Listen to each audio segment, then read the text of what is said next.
Si alguien me hubiera dicho que la mujer con la que iba a casarme desaparecería sin dejar rastro una semana antes de la boda, le habría dicho que exageraba. Que esas cosas solo pasan en historias de internet, no en la vida real. Pero la noche en que todo empezó, mientras miraba el reloj marcar las 7:03 de la tarde y su nombre seguía sin aparecer en mi teléfono, sentí algo raro en el estómago. No era enojo, tampoco miedo. Era algo peor. Era la sensación de que algo no encajaba, y que, en el fondo, yo ya lo sabía. Adrián tenía 26 años y era de esas personas que vivían pegadas al celular. Literalmente. Una vez respondió mensajes en un chat grupal mientras le sacaban las muelas del juicio, medio anestesiada y todo. Así de absurda era su necesidad de estar presente. Por eso, cuando a las 7 no respondió mi mensaje, lo noté. A las 8, cuando la llamada se fue directo al buzón, lo confirmé. Y a las 9, cuando el silencio seguía intacto, algo dentro de mí empezó a romperse lentamente. Contacté a su hermana primero. Nada. Luego a sus padres. Tampoco. Nadie sabía dónde estaba. Nadie había hablado con ella. Nadie tenía una explicación. Para medianoche yo ya no era la misma persona que había despertado esa mañana.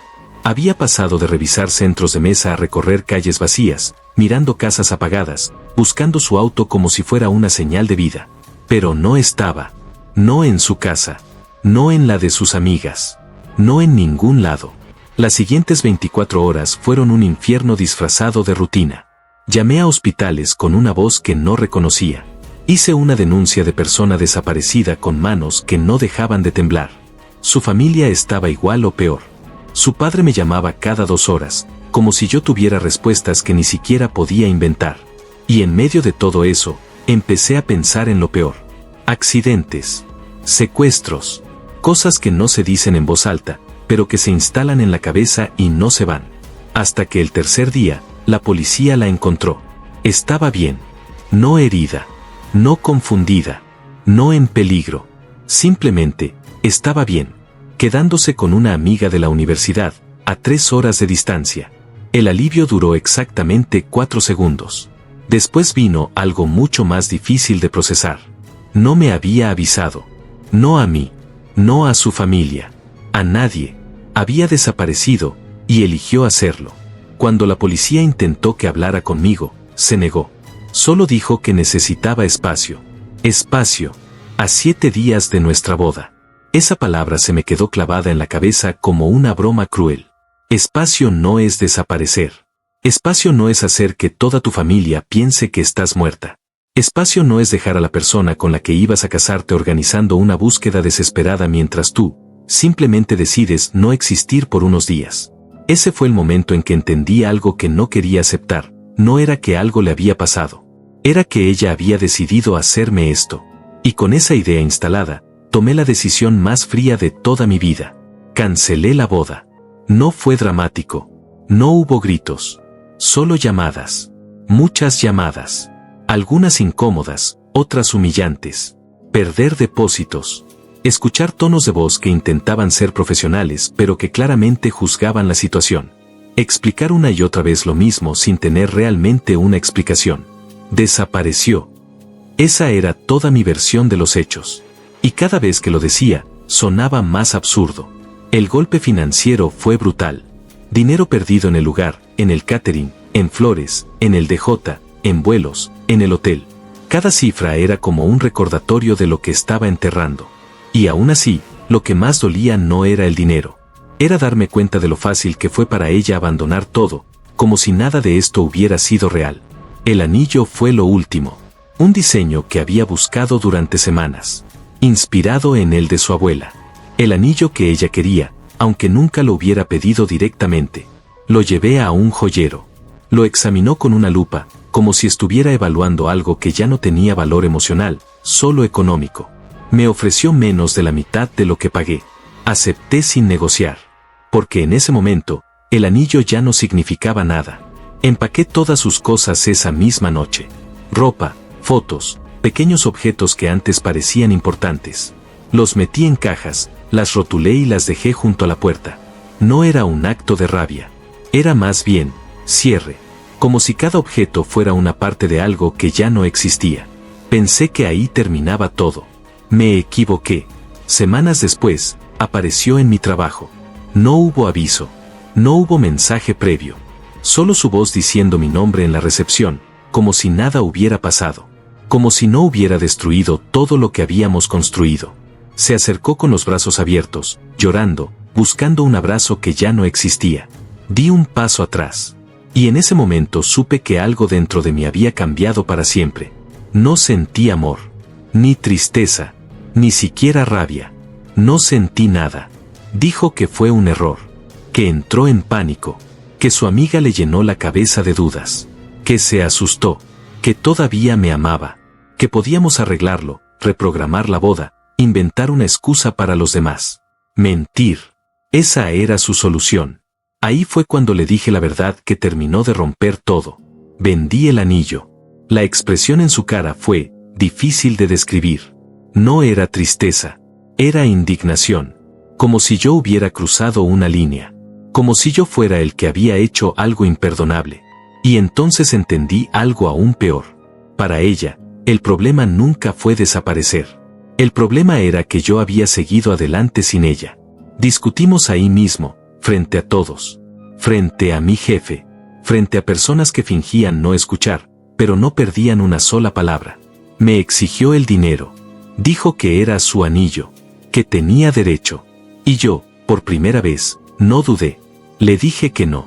Lo que vino después fue un desastre aún mayor. Su familia llamando. Exigiendo dinero. Amenazando con demandar. Acusándome de haber arruinado todo, como si yo hubiera sido el que desapareció. Pero ya no era el mismo. Documenté cada gasto, cada pérdida, cada factura.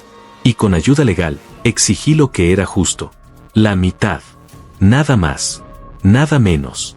Y entonces, el caos explotó del otro lado. Su familia se fracturó. Su amiga la echó. Sus padres dejaron de protegerla. Y poco a poco, la imagen que yo tenía de ella terminó de desmoronarse. Intentos de manipulación. Mentiras. Incluso llegó a intentar hacerse pasar por su madre para cancelar los pagos universitarios de su propia hermana. Ese fue el momento en que todo encajó. No fue una crisis. No fue miedo.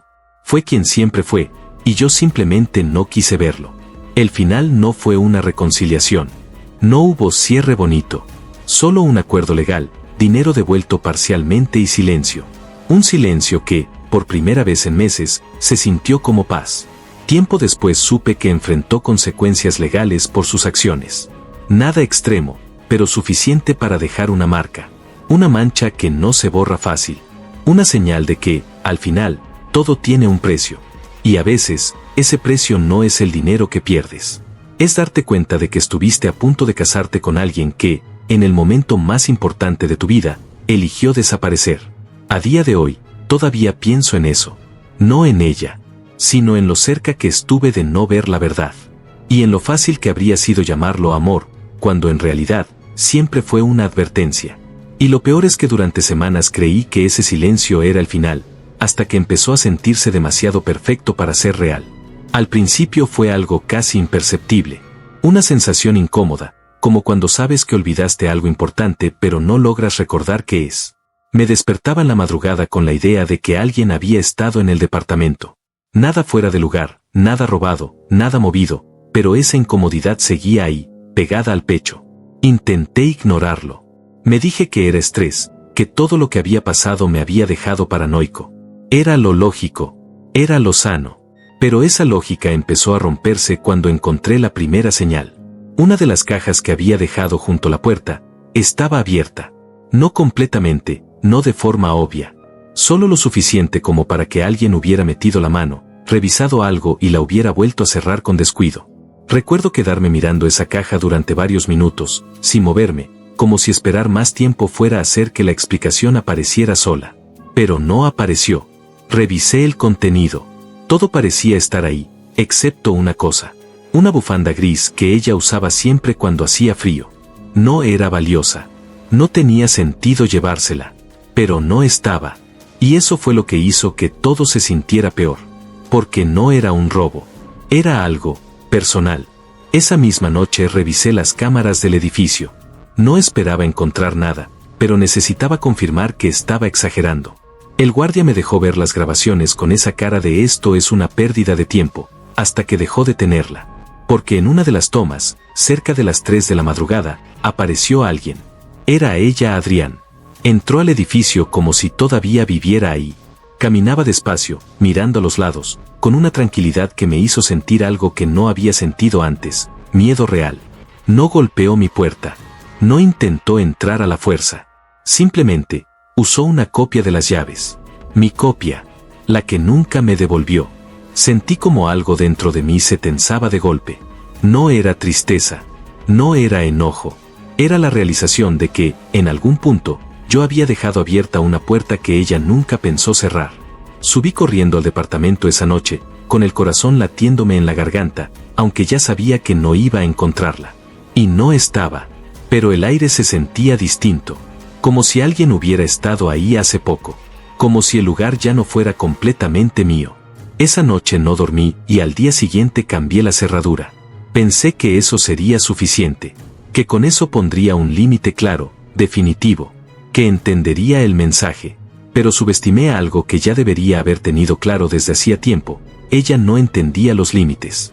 Nunca lo hizo. Los mensajes empezaron después. Primero 1. Luego 2. Luego 10. No eran agresivos al inicio. Eran extraños.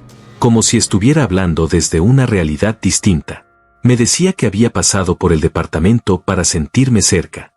Que necesitaba recuperar algunas cosas que le pertenecían emocionalmente. Que yo estaba reaccionando de forma exagerada, que lo que había entre nosotros no podía terminar así, de forma tan fría. Leí esos mensajes varias veces, tratando de encontrar algún rastro de la persona que creía conocer. Pero no estaba. Había algo desordenado en su forma de escribir, como si estuviera reconstruyendo la historia a su manera, eliminando todo lo que la dejaba mal parada. No respondí. Y eso la empeoró. Una noche, mientras cenaba solo, sonó el timbre. No esperaba a nadie. Me quedé quieto unos segundos, mirando la puerta, como si pudiera ver a través de ella. Sonó de nuevo. Más insistente. Más fuerte. Caminé despacio y miré por la mirilla. Era ella. Pero no era la misma. Tenía el cabello desordenado, los ojos hinchados, como si no hubiera dormido en días. Y lo que más me incomodó, era la forma en que sonreía. No era una sonrisa triste.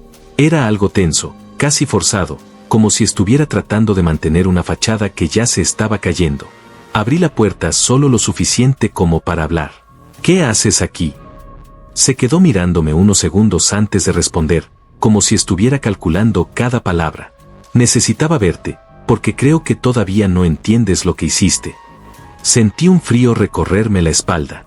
No lo que ella hizo, lo que yo hice. Esa inversión de la realidad fue lo que terminó de encender todas las alarmas en mi cabeza. Intenté cerrar la puerta, pero puso la mano para impedirlo. No con fuerza, pero sí con la suficiente determinación como para que entendiera que no iba a irse fácilmente. Vendiste algo que era mío, dijo, en voz baja, casi calmada. Entré porque necesitaba recuperar partes de mi vida, y tú me las estás quitando. Eso no te da derecho a entrar a mi casa, respondí, sintiendo como la paciencia empezaba a romperse. Tu casa, repitió, con una sonrisa que ya no parecía humana.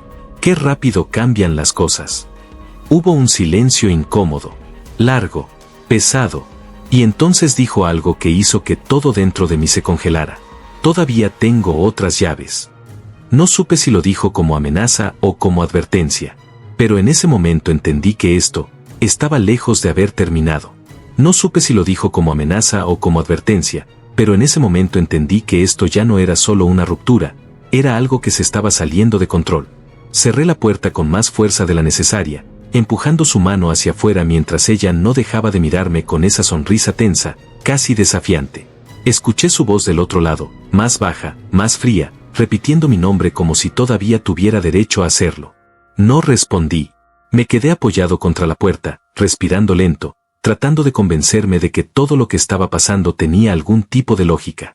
Pero no la tenía. Nada de esto la tenía. Esa noche no solo cambié la cerradura. Mandé a reforzar la puerta, revisé cada ventana, cada acceso, cada punto vulnerable del lugar. No era miedo irracional. Era la certeza de que alguien que ya había cruzado todos los límites no iba a detenerse por uno más. Y lo peor era que, en el fondo, una parte de mí todavía intentaba entenderla. Intentaba encontrar una versión de ella que justificara todo esto. Pero esa versión ya no existía, o tal vez nunca existió. Los días siguientes fueron una calma extraña.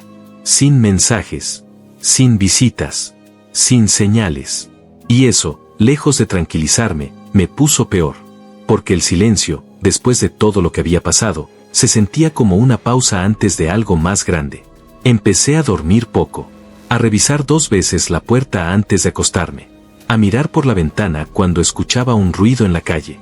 Me estaba convirtiendo en alguien que no reconocía. Hasta que llegó el paquete. No tenía remitente, solo mi nombre escrito con una letra que conocía demasiado bien. Lo dejé sobre la mesa durante horas, como si abrirlo fuera a confirmar algo que todavía no quería aceptar. Pero lo abrí. Adentro estaba la bufanda gris, la misma que había desaparecido de la caja. Y debajo, una hoja doblada. La abrí con manos que ya no intentaban disimular el temblor. Era una carta. No larga, no dramática. Peor que eso. Era directa. Decía que había estado entrando al departamento más veces de las que yo creía. Que al principio solo quería sentirse cerca, pero que después empezó a observar, a escuchar, a darse cuenta de cosas que, según ella, yo nunca había visto. Y entonces leí la frase que me hizo sentarme de golpe. Ahora entiendo por qué fue tan fácil para ti dejarme ir. Porque nunca estuviste solo. Sentí como el aire se volvía más pesado. No tenía sentido, o al menos eso intenté decirme, hasta que recordé algo. Un detalle pequeño, casi insignificante en su momento. La recepcionista del edificio mencionando, semanas atrás, que había visto a una chica salir de mi departamento un par de mañanas. Yo lo había descartado como un error, una confusión, incluso como parte del chisme habitual. Pero ahora, ya no sonaba tan absurdo. Porque Adrián no solo estaba fuera de control. Estaba observando. Estaba construyendo una historia en su cabeza, y yo estaba dentro de ella. Llamé a la policía esa misma noche.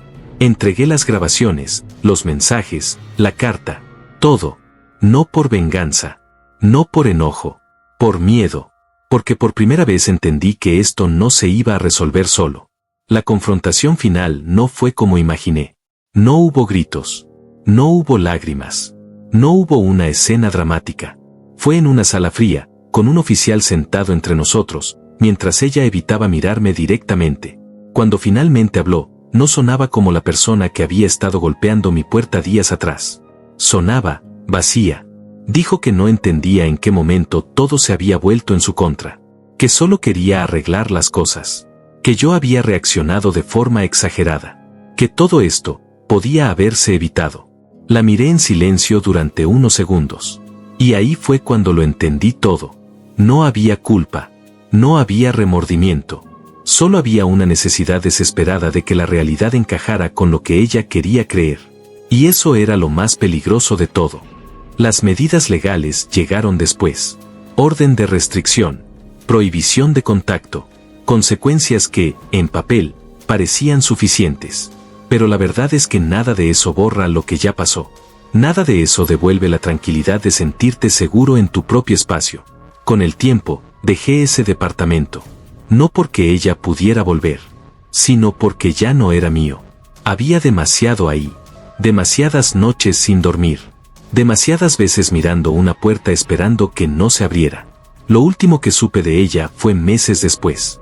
Un mensaje de su hermana. Corto. Directo. Se fue de la ciudad. Nadie sabe a dónde. Leí esa frase varias veces, esperando sentir algo. Alivio. Cierre. Incluso miedo. Pero no sentí nada. Y eso fue lo que más me marcó. Porque al final, no fue la traición, ni el dinero, ni la boda lo que me cambió. Fue darme cuenta de lo fácil que es no ver a alguien tal como es, cuando ya decidiste quién quieres que sea. Y que a veces, cuando finalmente lo ves claro, ya es demasiado tarde. Si llegaste hasta aquí, de verdad quiero saber algo. Porque todavía me lo pregunto algunas noches antes de dormir. ¿Tú qué habrías hecho en mi lugar cuando todo empezó a romperse? Puedes dejar tu respuesta en los comentarios. Me interesa leer otras perspectivas. Y si este tipo de historias te atrapan tanto como a mí me cambió vivirla, puedes suscribirte, porque créeme, hay historias que parecen ficción, hasta que te pasan a ti.